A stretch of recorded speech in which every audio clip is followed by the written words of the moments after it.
Chelmsford ou Kulmhof fut le premier camp d'extermination nazi ouvert en 1941. Situé dans un petit village de Pologne, il se distinguait des autres camps par son mode d'extermination, les camions à gaz.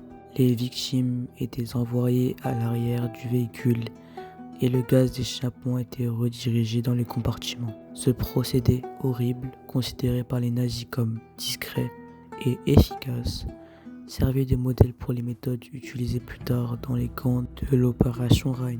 Chelmsford accueillait principalement des juifs du ghetto de Lodz, l'un des plus grands des ghettos de Pologne, et des prisonniers politiques. Les victimes étaient amenées au manoir du camp, dépouillées de leurs biens, puis conduites vers des camions.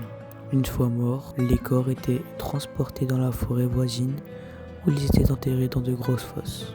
À partir de 1942, les nazis commencèrent à brûler les corps pour effacer les traces. Le camp fonctionna par phases, puis fermant, puis réouvrant selon les besoins des nazis.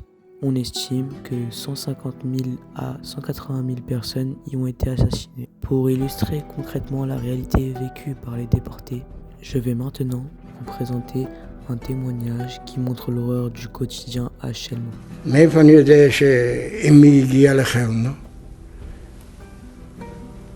היו שם המון תיקים, הר של תיקים.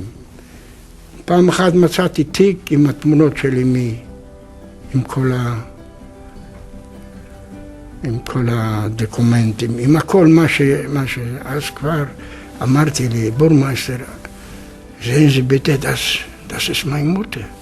Na ja, הוא אומר, היא schon im Himmel. אני אומר לו, זה אמא שלי.